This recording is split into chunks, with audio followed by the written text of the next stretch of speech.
और चलिए अब बात बांग्लादेश की। यूनुस सरकार का तानाशाही रवैया सामने आया है। विरोधियों की आवाज दबाई जा रही है। यूनुस सरकार आवाज दबा रही है। कलाकार और एक्टिविस्ट को गिरफ्तार किया जा रहा है। अभिनेत्री मेघना आलम सोहाना सबा पर शिकंजा कसा है। अभिनेत्री और निर्देशक मेहर अफरोज शाउर गिरफ्तार की गई। राजद्रोह जैसे गंभीर आरोपों में इन लोगों की गिरफ्तारी की गई है। यूनुस सरकार का ये तानाशाही जैसा रवैया, विरोधियों की आवाज लगातार यहां पर यूनुस सरकार दबा रही है। जो अपनी आवाज बुलंद करता है, चाहे वो कलाकार हो या एक्टिविस्ट, लगातार उनकी आवाज को दबाने की कोशिश की जा रही है। विरोधी आवाजों को दबाने के लिए सख्त रुख यहां पर यूनुस अपना रहे हैं। सोशल मीडिया पर सरकार की आलोचना करने वालों को निशाना बनाया जा रहा है। कई कलाकार एक्टिविस्ट ऐसे हैं, नागरिक भी ऐसे हैं जो कि राजद्रोह जैसे गंभीर आरोपों में गिरफ्तार किए गए हैं। सरकार की आलोचना अब जुर्म बन चुकी है और इससे नागरिक स्वतंत्रता पर गंभीर सवाल खड़े होने लगे हैं। देश की राजधानी ढाका से जो खबरें आ रही हैं वो न सिर्फ डराने वाली हैं, बल्कि ये भी दिखाती हैं कि किस तरीके से बांग्लादेश में लोकतांत्रिक आवाजें दबाई जा रही हैं। हाल ही में देश की अंतरिम सरकार के मुखिया मोहम्मद यूनुस की पुलिस ने कई बड़ी हस्तियों की गिरफ्तारी की, जिसमें बांग्लादेश की मिस अर्थ 2020 मेघना आलम को ढाका मेट्रोपॉलिटन मजिस्ट्रेट सैफुल्लाह की अदालत ने 30 दिन की जेल भेज दिया। उनके खिलाफ स्पेशल पावर्स एक्ट 1974 के तहत कार्रवाई हुई है, जो कि सरकार को बिना मुकदमे के किसी को हिरासत में लेने का अधिकार देता है। रिपोर्ट के मुताबिक जानी मानी अभिनेत्री सोहाना सबा से भी डीबी पुलिस ने पूछताछ की है।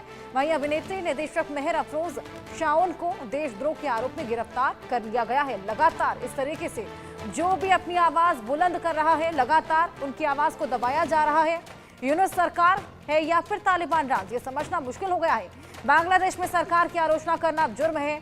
विरोधियों की आवाज दबाई जा रही है। यूनुस सरकार कलाकारों एक्टिविस्ट को गिरफ्तार कर रहा है, निशाना बना रहा है। अभिनेत्री मेघना आलम है, सुहाना सबा है जिन पर शिकंजा कसा। वहीं अभिनेत्री और निर्देशक मेहर अफरोज शाउर गिरफ्तार की गई हैं। राजद्रोह जैसे गंभीर आरोप लगाए गए हैं इन पे, जिनके बाद गिरफ्तारी हुई। अभिनेत्री मेघना आलम को 30 दिन की जेल में भेजा गया है। वहीं मिस अर्थ 2020 रह चुकी है मेघना आलम। अभिनेत्री सोहाना सबा से भी पुलिस ने पूछताछ की है। मेहर अफरोज शाम देशद्रोह के आरोप में गिरफ्तार की गई। वहीं बांग्लादेश में नागरिक स्वतंत्रता पर अब लगातार गंभीर सवाल खड़े होने लगे हैं। बांग्लादेश में हालात बद से बदतर होते चले जा रहे हैं। कानून व्यवस्था वहां पर है नहीं और ऐसे में लगातार कट्टरपंथी वहां पर आतंक बरसा रहे हैं। हिंदू माइनॉरिटीज पर लगातार निशाना बनाया जा रहा है। और इसी बीच आप देखिए किस तरीके से तालिबान राज भी अब देखने को मिल रहा है। जो भी अपनी आवाज बुलंद करता है, चाहे वो एक्टर हो चाहे वो प्रोड्यूसर हो, उनकी आवाज यहां पर लगातार दबाई जा रही है। हमारे साथ निपुण आलम बयान विदेश मामलों के जानकार मेजर जनरल अनुज माथुर रक्षा विशेषज्ञ जुड़ गए हैं। आइए उनसे बातचीत करेंगे। बहुत स्वागत है आप दोनों का। निपुण, सबसे पहले मैं आपके पास आऊंगी। ये कहना गलत नहीं होगा कि बांग्लादेश में अब जो भी अपनी आवाज बुलंद करेगा वो गिरफ्तारी का शिकार हो जाएगा। बिल्कुल, देखिए अर्चना, आपने बिल्कुल सही बात कही। और देखिए अभी आप कहते हैं तालिबान राज, तालिबान अब काफी ज्यादा लोकतांत्रिक अपने आपको दिखा रहा है, काफी ज्यादा डेमोक्रेटिक दिखा रहा है। ये तो तालिबान से भी ज्यादा गए गुजरे हो रहे हैं। और आप पाकिस्तान की हालत और बांग्लादेश की हालत दोनों को एक जैसी ही है। दोनों में आप देखेंगे इस प्रकार के एक्टिविटीज, चाहे वो ह्यूमन राइट्स को लेकर बात हो, पत्रकार हो, या जो आपकी कहते हैं सेलिब्रिटीज हो, हस्तियां हो, उन सब के ऊपर अभी हम देखें पिछले दिनों एक पत्रकार जो है पाकिस्तान की, आरजी के ऊपर एक्शन हुआ। इधर आपका इन सब एक्टिविटीज के ऊपर सिंपल सी बात यह है कि बांग्लादेश का जो सेकुलर फैब्रिक है उसको पूरा पूरा चरमराने का, तोड़ने का पूरा प्रयास है। जो भी लोग अगर सेकुलर फैब्रिक को पसंद करने वाले लोग हैं, उनके ऊपर ही सब एक्शन लिए जा रहे हैं। यानी कि जो भी लोग आपका कट्टरपंथ को स्वीकार नहीं करेंगे तो मोहम्मद यूनुस सरकार उस आवाज को दोबारा शुरू कर देगी। अब देखिए एक बात कही जाती है कि क्रिटिक्स जो होते हैं, या किसी भी सरकार के हों, उनको हमेशा स्वागत करना चाहिए, उनको हमेशा सुना जाना चाहिए। क्योंकि क्रिटिक्स से क्या होता है कि सरकार को आत्ममंथन करने का एक फीडबैक मिलता है कि कहाँ कमी रह गई, उसको सुधारने का मौका मिलता है। लेकिन अगर आप ऐसी आवाजों को, जो इस प्रकार की आवाज होती है कि आपका जैसे मिस अर्थ 2020 की हम बात कर रहे हैं, तो आप सोचिए मिस अर्थ यानी कि पूरी दुनिया में जो फेमस पर्सनैलिटी है, अगर आप उनकी आवाज को दबाएंगे तो जो सामान्य नागरिक हैं उनकी आवाज तो कुछ भी नहीं सुनी जाएगी। वहां की तो आवाज बिल्कुल ही शांत हो गई।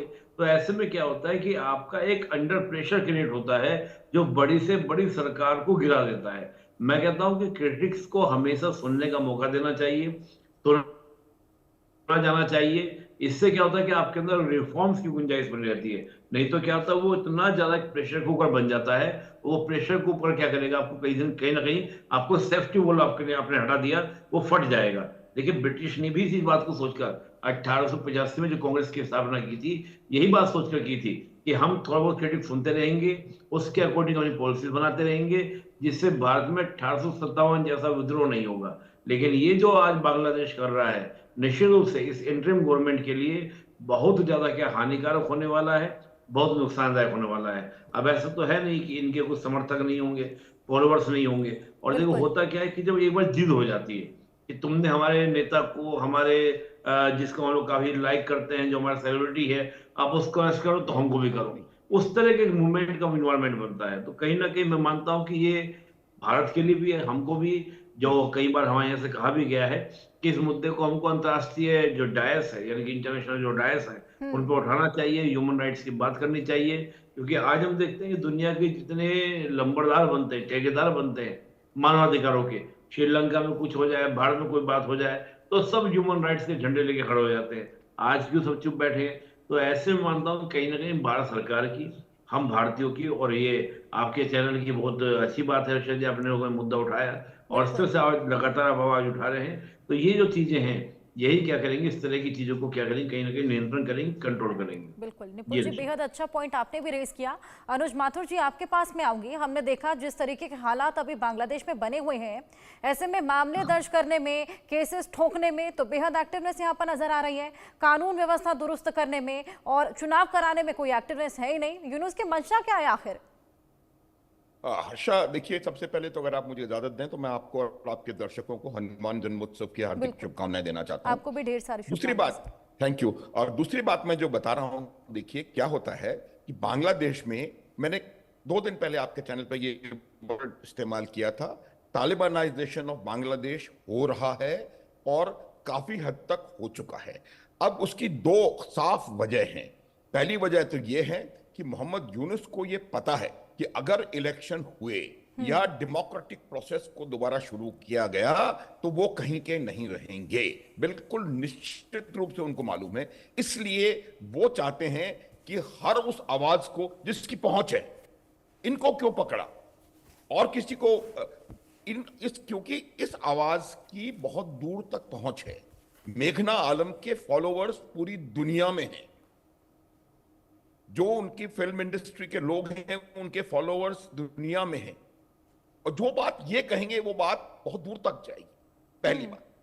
दूसरी बात, जो रेडिकल इस्लाम का काम करने का तरीका है, वो वर्षा, अनफॉर्चुनेटली उसका एक बहुत बड़ा प्रीमाइस और बेसिस होता है कि महिलाओं पर की आवाज को बिल्कुल छुपा दिया जाए, उनको बोलने नहीं दिया जाए, उनकी कोई राय की कोई कीमत नहीं है, उनकी महिलाओं की एक मतलब 40-50% पॉपुलेशन की कोई कीमत ही नहीं है। आप आज देखें अफगानिस्तान में, हालांकि मैं निपुण जी से सहमत हूं कि वहां पर थोड़ा सा डेमोक्रेसी की शक्ल नजर आ रही है, लेकिन फिर भी जो महिलाओं के खिलाफ एक्टिविटीज हैं, उन्होंने महिलाओं के लिए यह हुक्म पास हुआ है अफगानिस्तान में कि आप जहां सूरज की रोशनी पहुंच सकती है वहां महिला की वो नहीं, उसको पर्दे में रहना होगा, समथिंग लाइक दैट। तो मेरा यह मानना है कि ये जो लगातार बातें हो रही हैं, ये एक बहुत बड़ा इंडिकेशन है कि इलीगल, अनलॉफुल सरकार है ये बांग्लादेश की, क्योंकि ये चुनी हुई सरकार नहीं है। और इस अनलॉफुल सरकार की महिलाओं को दबाने की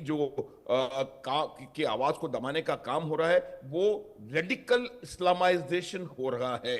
आज की तारीख में पूरी तरह से मोहम्मद यूनुस इस्लामिस्ट्स के और आईएसआई पाकिस्तान के कब्जे में है, और जो वो चाह रहे हैं वही हो रहा है। मैं एक बात और, 1971 का जो बदला लेना चाह रहा है वो सिर्फ हिंदुस्तान से बदला नहीं ले रहा है पाकिस्तान, बांग्लादेश के लोगों, पाकिस्तान की जो उनका ह्यूमिलिएशन है उसमें। इसलिए पाकिस्तान का मकसद है बांग्लादेश को तबाह करना। खुद तो तबाह हो चुके हैं, भिखारी देश है, और उनका तो इस वजह से दबाव डाला जा रहा है यूनुस और उनकी अनलॉफुल सरकार के ऊपर कि वो किसी भी प्रकार से रेडिकल इस्लाम के नियमों को आगे बढ़ाएं। ये वो लोग हैं वर्षा जिन्होंने 1971 में बांग्लादेश के खिलाफ पाकिस्तान के साथ कंधे से कंधा मिला करके बांग्लादेश के खिलाफ लड़ाई लड़ी है। जमात के लोग जो हैं वो आज वही जमात जो है बांग्लादेश में कॉलिंग द शॉट्स। तो उसकी वजह यही है। तो मेरा ये मानना है कि इस तरह की आवाज को जो कि दूर तक सुनी जाती है उसको दबाने का प्रयास सिर्फ इसलिए किया जा रहा है कि वो कोई भी क्रिटिसिज्म सरकार का या कोई भी सरकार की गलती या कोई भी सरकार की कमी किसी भी तरीके से बाहर आने देना नहीं चाहते हैं। एक बहुत पुरानी कहावत या दोहा है कि निंदक नीरे राखिए। निंदक नीरे क्यों रखने की जरूरत है? वो इसलिए कि जो आपका क्रिटिक है वही आपका सही मित्र होता है, वो आपको सही रास्ता दिखा सकता है। लेकिन अगर आप रास्ता देखना ही नहीं चाहते, जब आप अपने आप को समाप्त करने की तरफ बढ़ना शुरू कर देते हैं, बांग्लादेश की वही परिस्थिति हो रही है। बांग्लादेश के जो लोग हैं वो इस बात को रियलाइज नहीं कर पा रहे हैं कि पाकिस्तान का मकसद उनको बर्बाद करना है, उनकी सहायता करना नहीं है। हर्षा, ये बात इनको जब तक बांग्लादेश के लोगों को ये समझ में नहीं आएगा तब तक इस तरह की हरकतें मुझे लगता है वहां पर होती रहेंगी। आप देखिए कि कैसे ये मेघना आलम एक रिप्रेजेंटेशन है। वहां हर प्रकार की आवाज को, हर प्रकार के जो माइनॉरिटीज की आवाज है उसको, क्योंकि ये उनके जो तालिबानाइजेशन है उसके अंदर निहित है ये बात कि आप हर विरोधी आवाज को दबाएं, हर इस्लाम के अलावा जो है उसको समाप्त करने का प्रयास करें। काफिर बोलो या जो बोलो, मैं इन शब्दों का प्रयोग नहीं करना चाहता आपकी शानदार चैनल के ऊपर, लेकिन वही है। तो ये जो बात हमारे को समझने की है वो ये है कि बांग्लादेश को पाकिस्तान और कट्टर इस्लाम बर्बाद करने पर उतारू है और आज के कगार पर लगातार बांग्लादेश उतरता भी जा रहा है अर्थव्यवस्था पर। जी निपुण जी, आपके पास में जी बिल्कुल सही कह रही हैं आशा, एब्सोल्युटली। मेघा मिस अर्थ हैं, ऐसे में विश्व भर में उनके फैंस हैं। जिस तरीके से उनकी आवाज को यहाँ पर दबाया जा रहा है, क्या इसके पीछे मंशा पावर दर्शाने की भी हो सकती है कि जो लोग हमारे खिलाफ आवाज बुलंद करेंगे उनका यही हश्र होगा? नहीं, देखिए आपने बिल्कुल सही बात कही। जब आप एक बड़ी सेलिब्रिटी को, बड़े ताकतवर पर्सन को आप अटैक करते हैं तो जो उनके समर्थक होते हैं उनका कहीं ना कहीं मनोबल तोड़ने का प्रयास होता है। ये देखो, हमने तुम्हारे, जिनको तुम सेलिब्रिटी मानते हो, जिनके इतने फॉलोवर हैं लाखों में करोड़ों में, उन तक को हमने नहीं बख्शा, तो तुम सब क्या हो, तुमको और ज्यादा तुम पर कड़ी कार्रवाई हो सकती है। तो उससे एक प्रेशर क्रिएट करने का प्रयास जरूर होता है। लेकिन देखिए, मैं ये मानता हूँ कि जिस प्रकार से क्रैकडाउन बांग्लादेश के अंदर चल रहा है, चाहे वो आवामी लीग के समर्थकों का चल रहा है, चाहे जो सेकुलर फैब्रिक के समर्थक है उनका चल रहा है, यहाँ तक कि जो आप देखते हैं कि जो बांग्लादेश के अंदर इस्कॉन के जो गुरु हैं उनको आपका जेल में डालना, ये सब जो चीजें हैं ये पूरा एक स्ट्रेटजी के तहत, एक साजिश के तहत, अब मैं देखता हूँ कि कई पत्रकारों के ऊपर भी एक्शन लिए जा रहे हैं। तो जो भी आपका जरा सा भी कहीं से भी नेगेटिव जो सुर है उनको दबाने का प्रयास, वो भी किसके द्वारा? बल के द्वारा, फोर्स के द्वारा। तो एक तो ये डेमोक्रेटिक सेटअप नहीं है, दूसरा बांग्लादेश में जो ये चीज हो रही है, ये पक्की बात यही है कि जो इस प्रकार के इंसिडेंट आपको देखने को मिलते हैं, ये उनमें जो कट्टरपंथी लोग जो होते हैं उनके अंदर इस तरह के फीचर्स देखने को मिलते हैं कि आपके अगेंस्ट अगर कोई भी वॉइस है तो आप उसको बिल्कुल भी बर्दाश्त मत करो, उसको आप क्या क्रैक डाउन कर दो।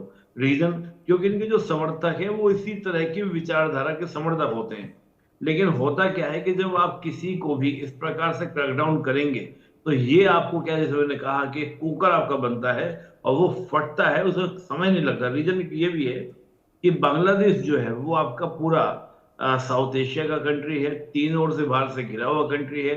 भारत की जो कल्चरली हम बात करें, जो संस्कृति, और देखिए बंगाल की अगर हम बात करते हैं तो बंगाल एक ऐसा जगह है जहां से हमेशा रेनेशा, जो भारत में भी आपका रेनेशा आया, पुनर्जागरण आया तो बंगाल से ही आया था। तो काफी बुद्धिजीवी लोग हैं, उन लोगों को आप दबाने का प्रयास करेंगे, कंट्रोल करने का प्रयास करेंगे तो वो पहले ही नहीं हो पाए। पहले आप देखिए 1950 से लेके 47 से लेके 71 तक आपने उनको कंट्रोल रखा, 71 में उन्होंने आपको क्या कर लिया, अलग कर लिया।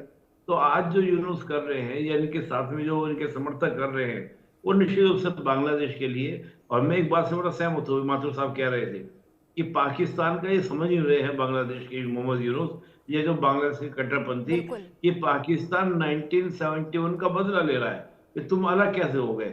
मतलब पाकिस्तान की साजिश ये है कि पाकिस्तान बांग्लादेश के टुकड़े करवा दे, मतलब बांग्लादेश से टुकड़े हो जाने चाहिए।